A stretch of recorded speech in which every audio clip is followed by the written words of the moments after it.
To me, the beach has always been nostalgic.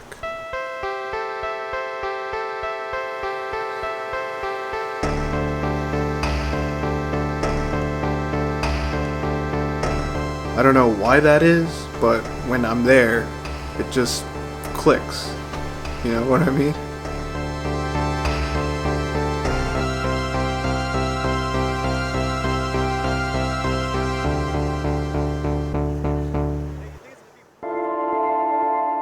Now you're probably wondering to yourself, why am I talking about the beach? Well, it kinda has to do with today's subject, which is Wawa. Wawa? Wawa.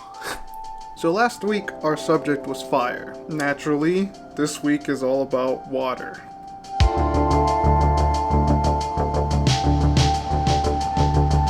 So water photography is the art of capturing images of water in various shapes and forms, such as waves and currents, the waterfalls, and even some reflections. Today we're gonna have that as our main subject, or even have a subject just be engulfed by water, or surrounded by it. So get your camera ready and let's road trip our asses to the beach, where to my knowledge, there is abundance of water.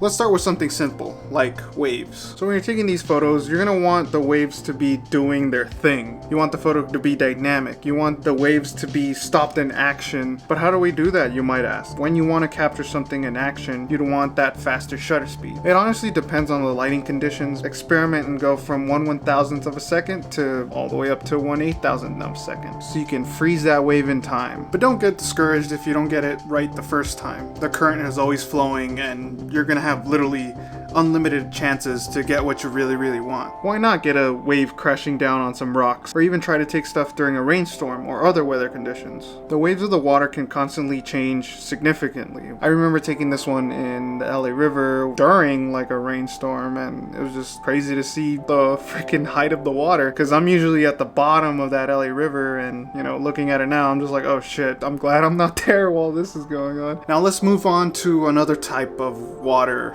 I guess. Freaking waterfalls.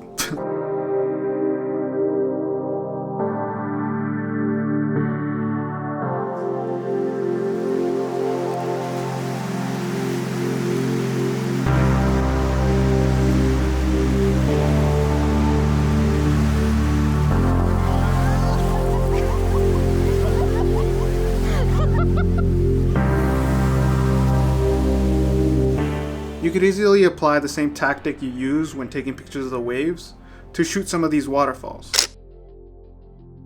But what I normally see when it comes to waterfalls, people like to take these photos with a slower shutter speed. They do this to capture the movement and the flow of the water. To take these, you would need a shutter speed of about 10 to 30 seconds. Now some of these you'd probably want to use 30 seconds. It depends on like your lighting conditions and how much motion blur you want in the photo. But now your shutter speed is at 30 seconds and your frame is completely white because it's overexposed. Even stopping down to f/22 is still pretty bright. So that's when we bring in our friend, the ND filter. This thing is basically like a giant sunglass for your camera. It makes the image darker so that you can use a slower shutter speed in the daytime. That's mostly what I use it for. That and filming in the daytime with a lower aperture. This is what we're gonna need for taking those photos. Before you get yourself one, find out what your thread size is on the lens. Right here, it's usually like a little number, like a 0 with a freaking stick going through it. Pick out an ND filter that will fit that specific lens. And remember, the higher the ND, the darker the photo will be. That rhymes? No.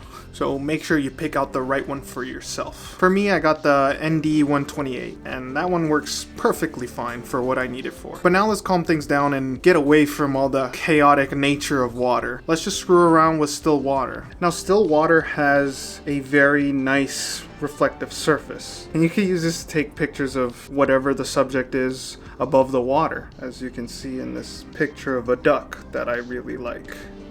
But that's, in the daytime. When it really shines is in the nighttime. Just shooting like cityscapes above water, you get this nice, awesome reflection on the water. It's like having two pictures of one, two. It's like having two pictures in one. Now for these night shots, I did use a slower shutter speed, just to get that water to look all smooth and milky. I really love this one of the moon reflecting off the water of the water of it looks so minimalistic. Minimalistic, eh? Future video, perhaps? Another cool idea I had while editing this is shoot some macro stuff with water and food coloring. Macro? Maybe another future video.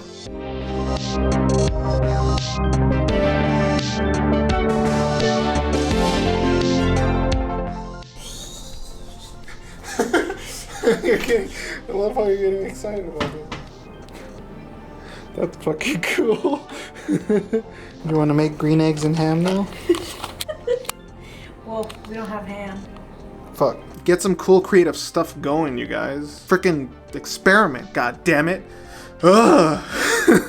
But yeah, hopefully this video has given you some idea of taking photos of water. Go immerse yourself in like random water stuff. Go kayaking, go swimming, go scuba diving. Get your ass to the beach and go take photos or something like that. I honestly don't know how to end this video. It's weird. I don't know why. Like, I'm like mentally blocked on how to end this video. So I'm just gonna turn off the camera.